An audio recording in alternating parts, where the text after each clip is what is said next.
Begitulah Allah memberikan contoh perumpamaan supaya hati kita ini tulus, bersih, tidak ada apa-apa. Sampai-sampai ada orang yang berkata,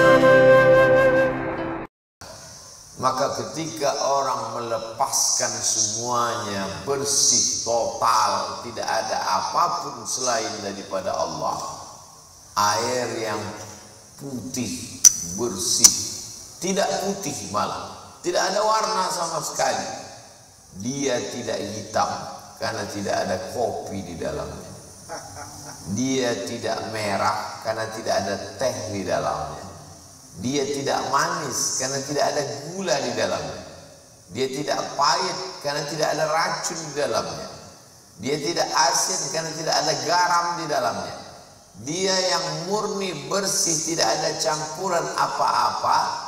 Orang Arab menyebutnya al-ma'ul khalis, air yang ikhlas. Maka berilah Ustadz air yang ikhlas. Supaya apa?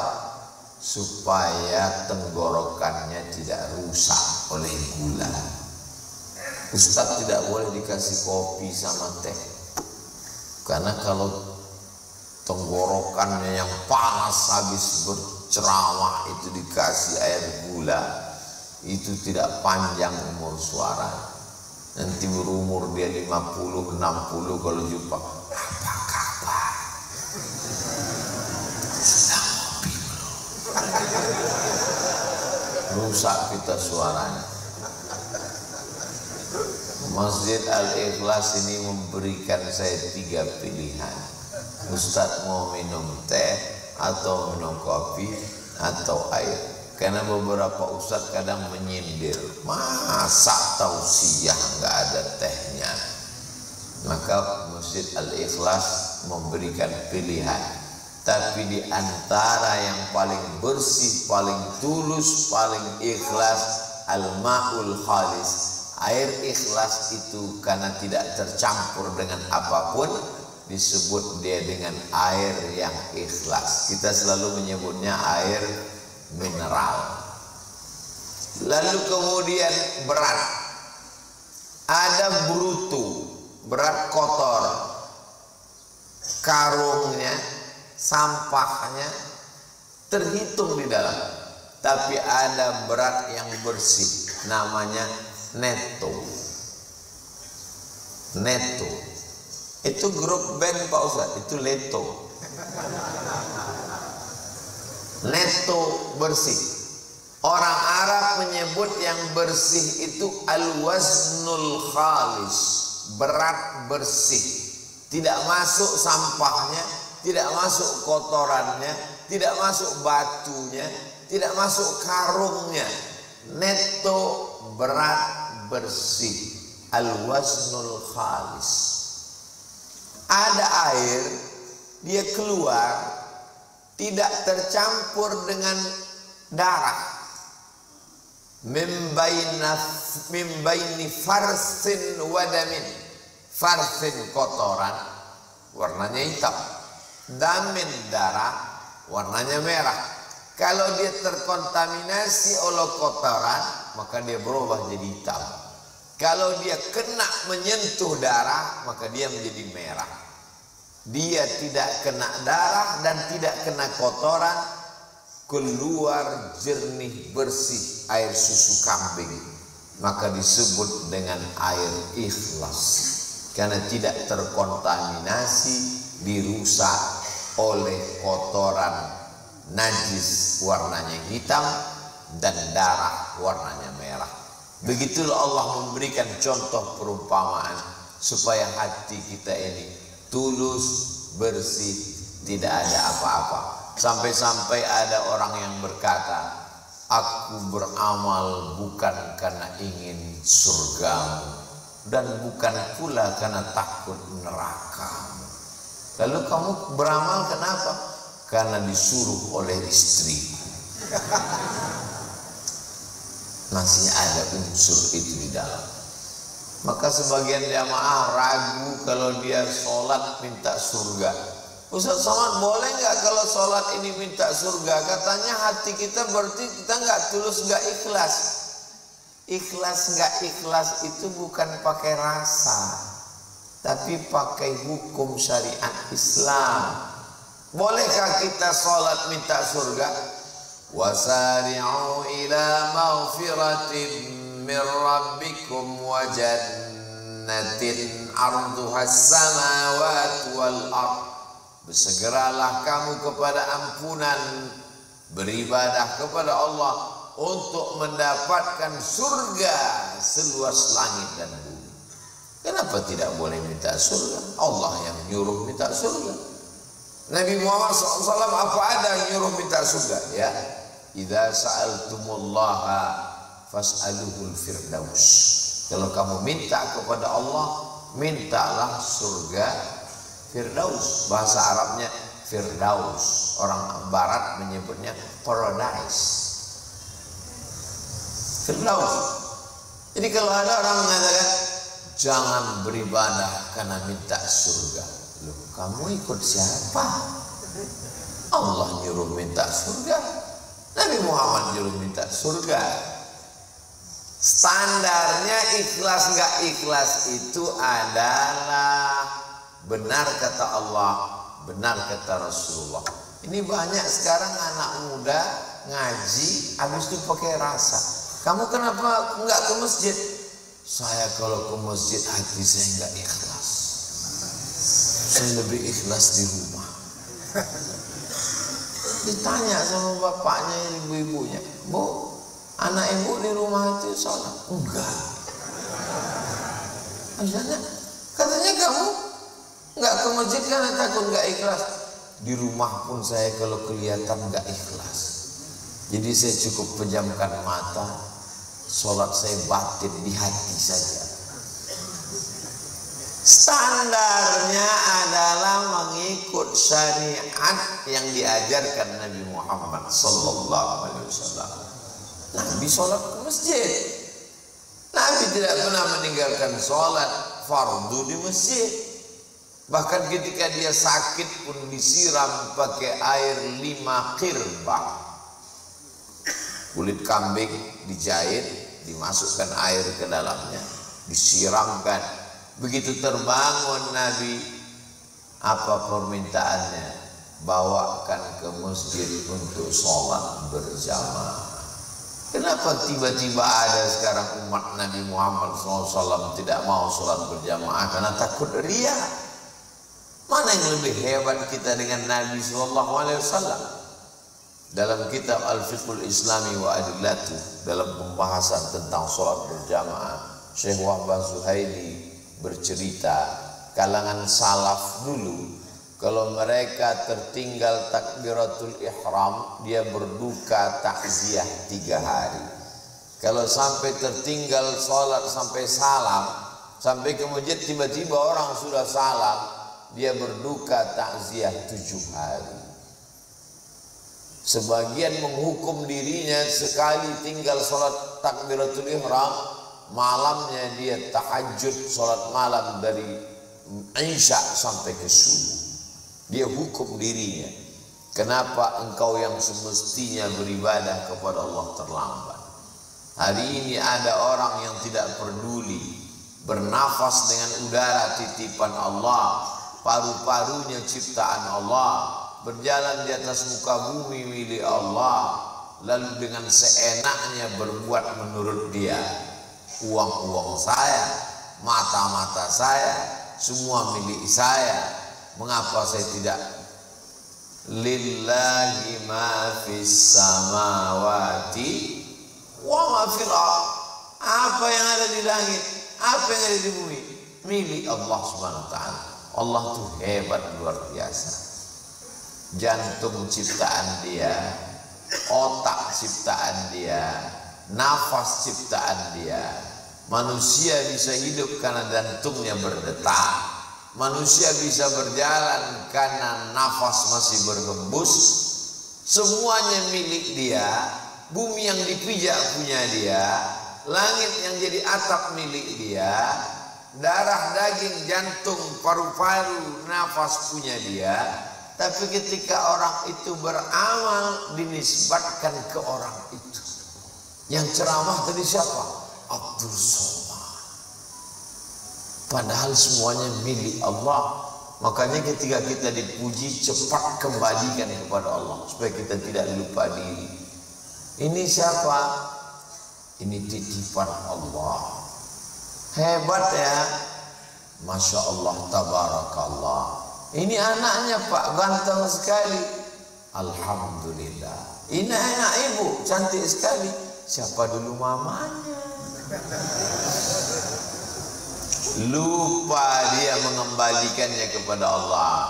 Balik dalam keadaan senang maupun susah, maka katakanlah, ketika ujian itu datang, cepat kembalikan kepada Allah. Alladzina idza asabatuhum musibah qalu inna lillah. Allah pinjamkan kepada engkau. Ada yang dipinjamkannya 1 tahun dia tarik, meninggal balita. Ada yang dipinjamkannya 10 tahun, 12 tahun, 15 tahun, meninggal remaja. Ada yang dipinjamkannya sampai tua nggak diambil-ambil, disangka orang Allah lupa. La ta'khudhuhu sinatun wala naum. Allah tidak mengantuk, Allah tidak tidur. Allah meminjamkan sesuai dengan keinginan yang diberikan Allah Subhanahu wa ta'ala.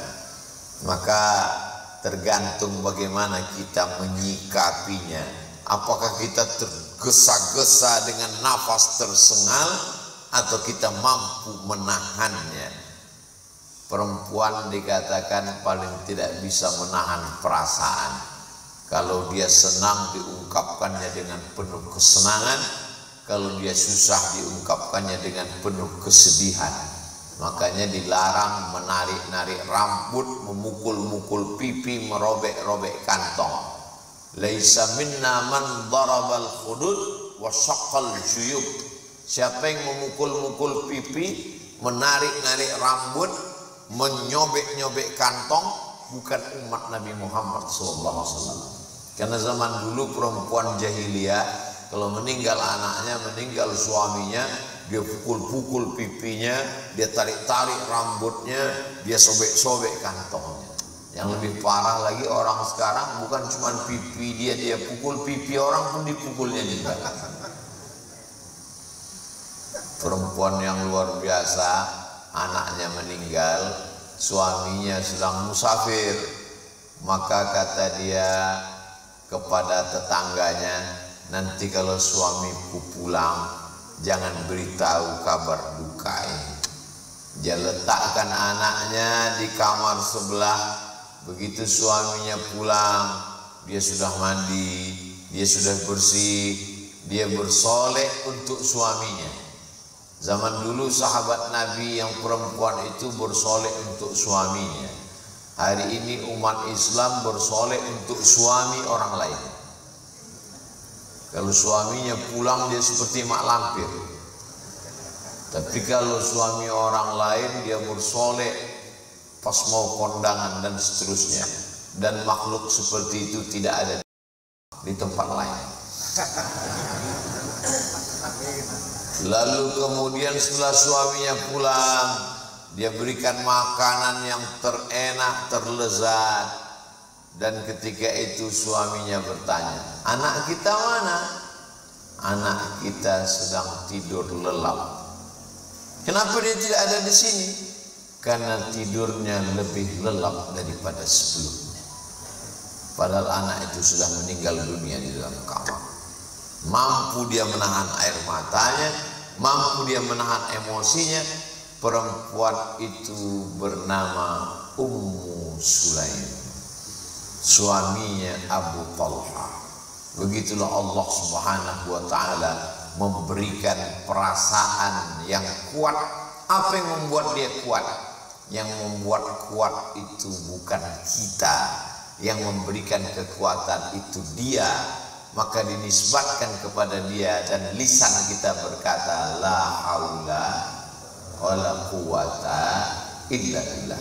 Jadi sesungguhnya apa yang kita lakukan ini untuk menguatkan diri kita ketika ujian itu nanti datang. Ya ayyuhalladzina amanu ista'inu bis sabri wassalah. Yang dipanggil itu hanya orang yang percaya saja. Yang tidak percaya silakan, enggak apa-apa. Ya ayyuhalladzina amanu. Hai orang yang percaya bahwa di dalam dirinya itu ada ruh yang tidak kelihatan. Yang kita sembah itu Allah, tidak kelihatan. Yang menyembah itu ruh, tidak kelihatan. Yang mencatatnya malaikat, tidak kelihatan. Surga Jannatul Firdaus, tidak kelihatan.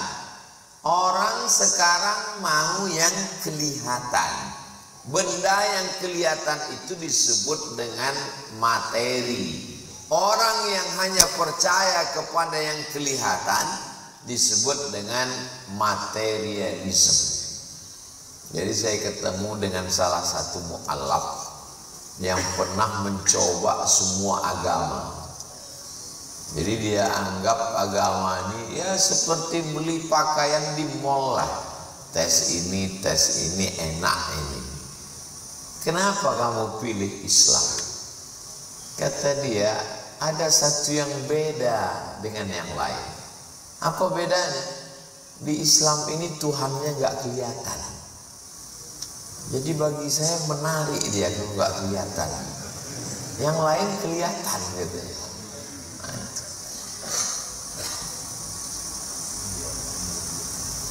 Ketika seseorang itu meyakini bahwa yang tidak kelihatan dalam dirinya ruh, menyembah yang tidak kelihatan, mengharapkan pahala yang tidak kelihatan, dicatat oleh yang tidak kelihatan, akan masuk ke alam yang tidak kelihatan, maka itu disebut dengan iman. Hanya orang yang percaya saja. Ya ayyuhalladzina amanu ista'inu, minta tolonglah kepada Allah bis sabri, dengan sabri. Sad ba ra, sabr. Kalau kita ketik di Google nabatus sabri, tanaman sabar, keluar pohon yang airnya pahit, dilihat tidak menarik. Itu adalah sabar, pohon kaktus. Sabar itu kaktus, dilihat tidak enak. Sabar itu bukan mawar. Sabar itu kaktus, dilihat tidak enak. Jangan dekatkan ke hidung, bengkak. Airnya pahit. Sabar itu pahit. Sabar itu pahit, berat Pak Ustadz. Iya, karena balasannya surga. Kalau ringan, balasannya cuma kipas angin sama rantang. Makanya kata Allah, ya ayyuhalladzina amanu, orang yang percaya kepada Allah, ista'inu, minta tolonglah kamu kepada Allah bis sabr, dengan sesuatu yang pahit. Tapi makna lain dari kata sabar adalah menahan. Karena orang sabar itu mampu menahan tangannya untuk tidak memukul pipi, merobek baju dan menarik rambut. Mampu menahan lidahnya untuk tidak menghujat. Kenapa suami saya yang meninggal? Kenapa bukan suami tetangga saya yang nggak sholat itu? Nggak boleh. Dia mampu menahan pikirannya untuk tidak berkata macam-macam, mampu menahan hatinya. Satu yang tidak bisa ditahan, air mata. Tak ada orang yang bisa menahan air mata.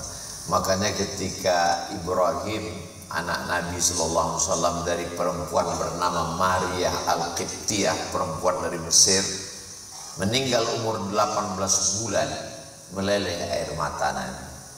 Sahabat bertanya, "Ama tarda ya Rasulullah? Apakah engkau tidak ridha menerima takdir ini ya Rasulullah? Kenapa engkau menangis? Kenapa keluar air matamu?" Apa jawab Nabi? "Ini tetesan air mata kasih sayang." Orang beriman itu kadang-kadang terlalu cinta. Berapa banyak saya ketemu dengan jamaah meleleh air matanya. Saat bersalaman menggenang air matanya. Air mata kasih sayang.